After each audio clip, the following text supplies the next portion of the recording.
Hello students, आज हम बात कर रहे हैं क्लास 10 एक्सरसाइज 1.3 की। जो 1.3 क्वेश्चन एक्सरसाइज है उसके अंदर में हमें किसी भी एक प्राइम नंबर के रूट को इरेशनल प्रूव करना होता है। जैसे कि √2 जो है वो इरेशनल है, इसे हमें प्रूव करना है। √3 इरेशनल है, इसे हमें प्रूव करना है। √5 इरेशनल है, इसे हमें प्रूव करना है।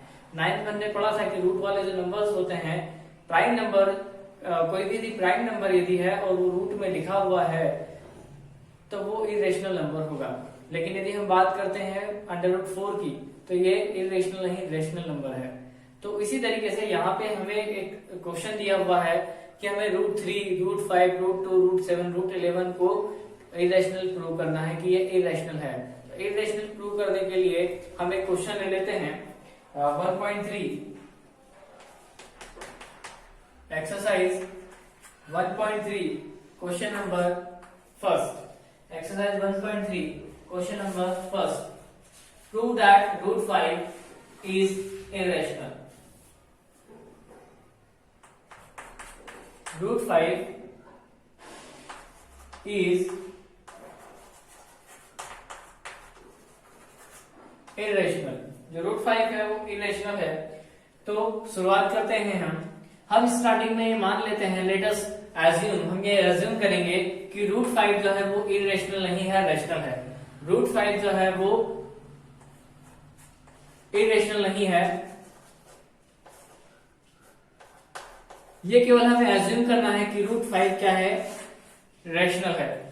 √5 जो है वो रेशनल है। यदि कोई नंबर यदि रेशनल होता है तो उसे हम p/q के फॉर्म में लिख सकते हैं। तो यहां पर भी हमने √5 को मान लेते हैं कि p/q के फॉर्म में लिख सकते हैं। √5 को हम p/q के फॉर्म में लिख सकते हैं। अब इसे हम सिंप्लीफाई करें। यदि हम इसे सिंप्लीफाई करते हैं तो हमारा जो आंसर आएगा a और b आएगा। जैसे कि हम मान लेते हैं हमारे पास में 6/4 लिखा है, ये p और p/q के फॉर्म में लिखा है। अब हम 6/2 को और सॉल्व करते हैं तो 3/2 आएगा। इसे और सॉल्व किया जाएगा तो ये अब आगे यदि इसे सॉल्व किया जाए तो अब ये सॉल्व नहीं होगा। इसलिए 3 और 2 जो है ये कैसे नंबर होंगे, को प्राइम नंबर होंगे। कैसे नंबर है, 3 और 2 को प्राइम नंबर है इन दोनों का। अब ये आगे सॉल्व नहीं हो सकते। जैसे 6 और 4 की यदि हम बात करें तो 6 का फैक्टर होते हैं 2 × 3। 4 की यदि हम बात करते हैं तो 2 × 2।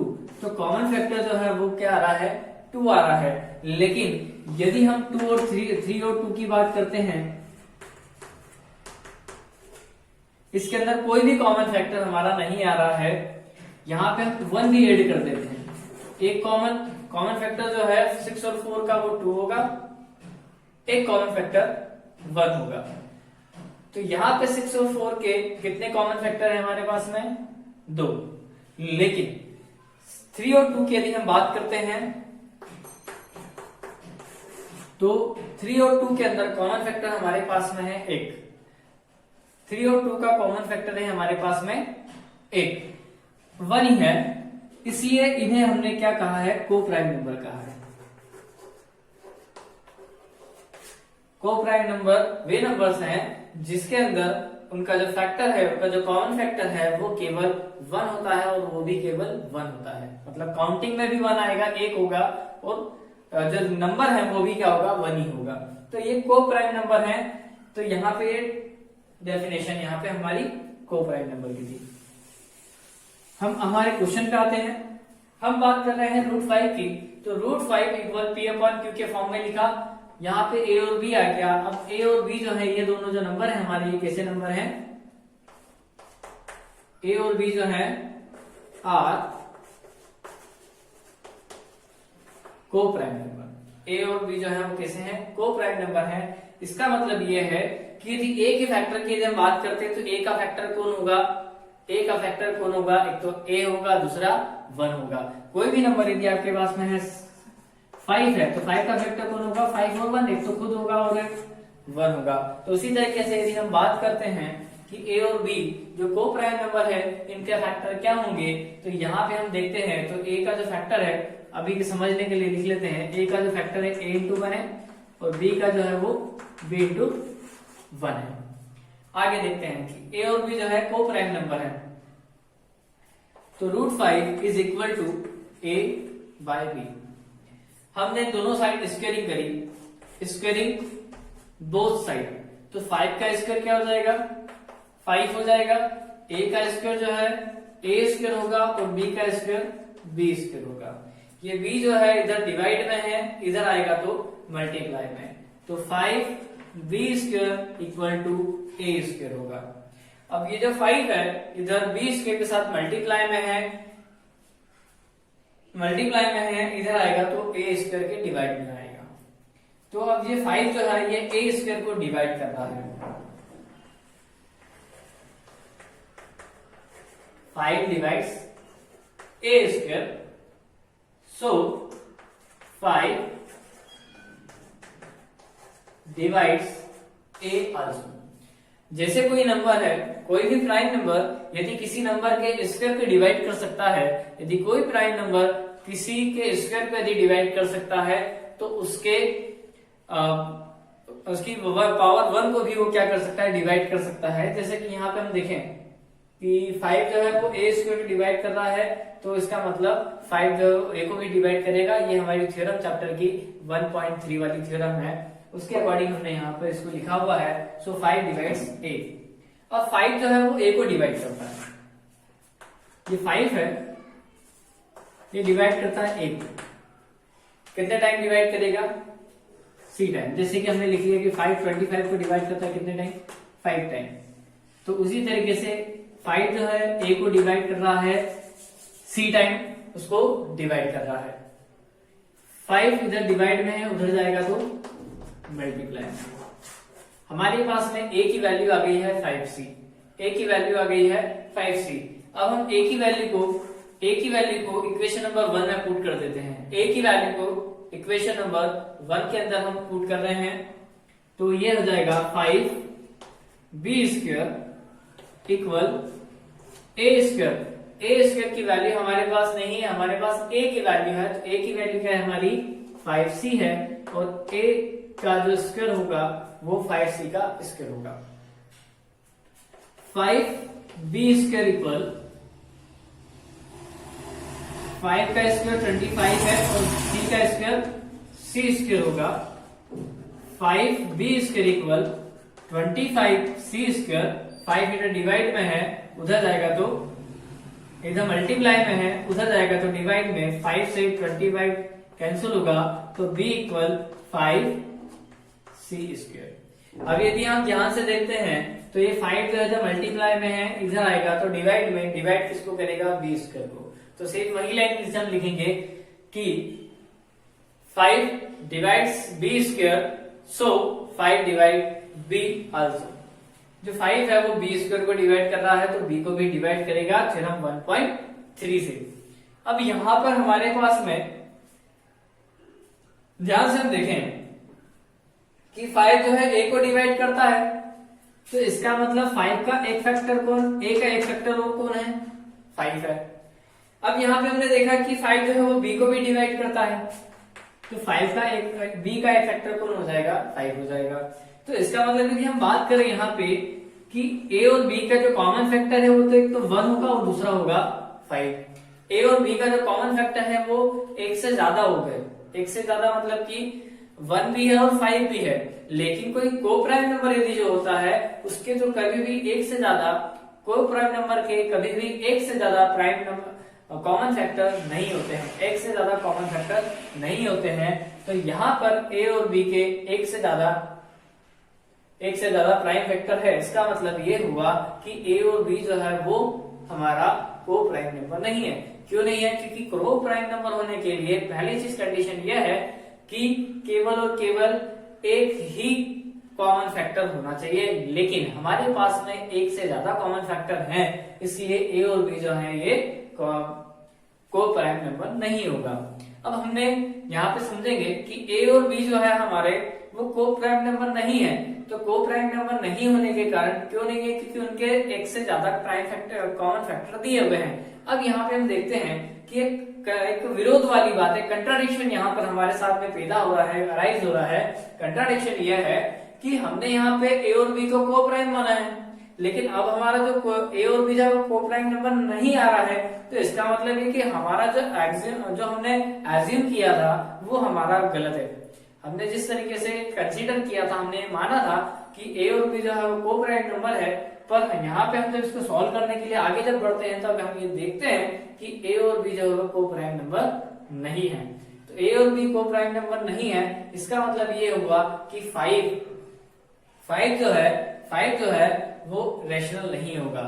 5 जो है वो रेशनल नहीं है, वो यदि रेशनल नहीं होगा तो फिर होगा इरेशनल। तो कोई भी क्वेश्चन को यदि हम सॉल्व कर रहे हैं, यदि √5, √3 वाले क्वेश्चन को जब हम सॉल्व करेंगे तो पहली चीज हम उसके अंदर ये देखेंगे, उसको सॉल्व करने का तरीका हमारा ये होगा कि हम सबसे पहले हमें जो प्रूव करना है हम उसे एक अलग से उसकी एक धारणा लेके, अलग से कॉन्सेप्ट लेके हम जब उसका चलेंगे।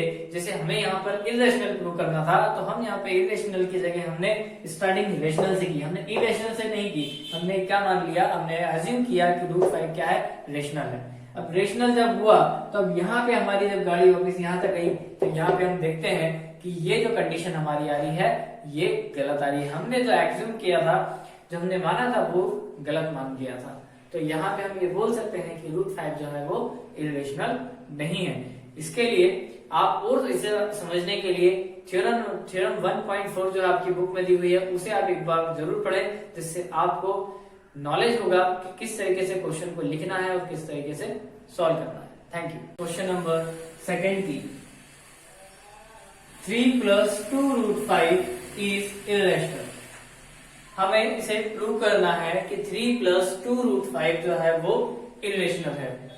जैसे हमने √2, √3, √5 में हमने देखा था कि जब हम किसी चीज को, किसी भी नंबर को यदि हम इरेशनल प्रूव करना होता है तो हम एक अलग से हमारा एक नया कॉन्सेप्ट मान के एक एज्यूम करके चलते हैं कि वो रैशनल यदि हमें इरेशनल यदि हमें प्रूव करना है तो हम रेशनल उसे मानकर चलते हैं। तो यहाँ पर भी सेम वही का वही कॉन्सेप्ट हम यूज करेंगे। पहले हम इरेशनल ना मानते हुए हम उसे, उस नंबर को रेशनल मानते हुए चलेंगे, और लास्ट में जाकर यदि कोई कंट्राडिक्शन वाली बात यदि आती है, विरोध वाली बात यदि आती है, तब हम मान लेंगे कि हमने जो कंसीडर किया है, हमने जो एज्यूम किया है, हमारा जो कॉन्सेप्ट है वो स्टार्टिंग से ही गलत है। तो शुरू करते हैं क्वेश्चन को। 3 + 2√5 इज इरेशनल। हमारे पास में एक नंबर दिया है 3 + 2√5 इज इरेशनल। तो हम एज्यूम कर लेते हैं, लेट एज्यूम 3 + 2√5 इज रेशनल। हमने ये मान लिया कि यहाँ पे 3 + 2√5 जो है वो कैसा है, रेशनल नंबर है। आगे की यदि हम बात करें तो 3 + 2√5 है, तो हम इसे P/Q के फॉर्म में लिख सकते हैं, और P/Q को हम सॉल्व करेंगे तो A/B आएगा। तो इसका मतलब ये हुआ कि 3 + 2√5 जो है इरेशनल नंबर है, तो हम उसे P/Q के, A/B के, R/S के, T/S के किसी भी नंबर, किसी भी वेरिएबल से हम इसे डिनोट कर सकते हैं। यहाँ पे हम A और B ले रहे हैं। तो आगे देखते हैं, हम बात कर रहे हैं इधर 3 जो है ये प्लस का है, 2√5 = AB, A/B। 2 प्लस का है, साइड चेंज करेंगे तो माइनस का 3 हो जाएगा, 3 प्लस का हो जाएगा तो माइनस का हो जाएगा। फिर √5 = 2 यहां पर मल्टीप्लाई में है √5 के साथ में, इसको साइड चेंज करेंगे तो ये हो जाएगा हमारा डिवाइड में। सॉल्व करते हैं तो √5 = A/B, 2B मल्टीप्लाई करेंगे तो इसका करेंगे तो 3/2 होगा। अब यहां पर देखते हैं कि A/2B, A भी जो है एक इंटीजर है, A भी जो है एक इंटीजर है, यहां पर A/B है, तो इसका मतलब ये है कि यहां पर ये पूरा का पूरा जो टर्म है हमारी, ये पूरी की पूरी जो टर्म है पूरी A/2B, ये हमारी कैसी है, रैशनल है, क्योंकि P/Q के फॉर्म में लिखा हुआ है। और बात करें हम 3/2 की, तो ये भी क्या है, एक रेशनल नंबर है, ये भी रेशनल नंबर है, इसे भी P/Q के फॉर्म में लिखा हुआ है। हमने साथ ही साथ क्लास 9th में पढ़ा था कि कोई भी नंबर जब कोई दो रेशनल नंबर होते हैं उनके बीच में साइन माइनस का होता है तो वो पूरा नंबर क्या कहलाता है, रेशनल नंबर कहलाता है। तो यहाँ पर a/2b माइनस b/2 ये पूरा जो है ये रेशनल होगा।